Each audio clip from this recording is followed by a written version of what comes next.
in a city that was quite famous for homicides. You know, these were sinister and were linked by this man who seemed to be on the rampage.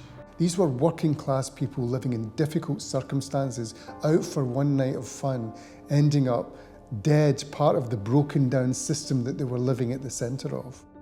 After the second murder, I mean, in my own mind, it was the work of the same guy. I've got to say, I mean, the circumstances were all quite similar. They'd been to the Barrel and ballroom, both of them. They'd both of them been sexually assaulted. To me, it was more than coincidence that there were two killers, sadistic killers of women knocking about. And I thought, really, at the time, it was the same man that had committed the two.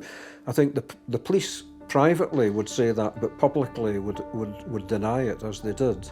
It was only really after the third murder that everybody did realise there's a serial killer that's on the loose. There was nothing different about them. They were just women, poor unfortunate lambs who were led to the slaughter by this guy. It was the biggest murder inquiry Scotland has ever seen. Hundreds of detectives were involved and 50,000 police statements were taken. The papers needed an identity for this killer, and so they jumped on it. The police tried something new, something entirely new in Scotland, photo fit. The police very rarely issue to the public sketches or composites because they inevitably create enormous amounts of publicity. But of course, in the Bible John murders, there was an appetite for any information.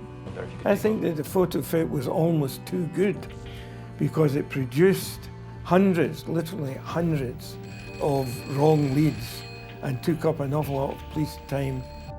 Envy, who looked a wee bit like that picture, was getting fired in, you know, and we were going and interviewing him, seeing him, talking to him, bringing him in. Lots of times, you know, people would phone up and say it was the next door neighbour and stuff like that, you know, just to wind them up, you know. There were so many of them that the police started to issue cards that said, "I am not Bible John."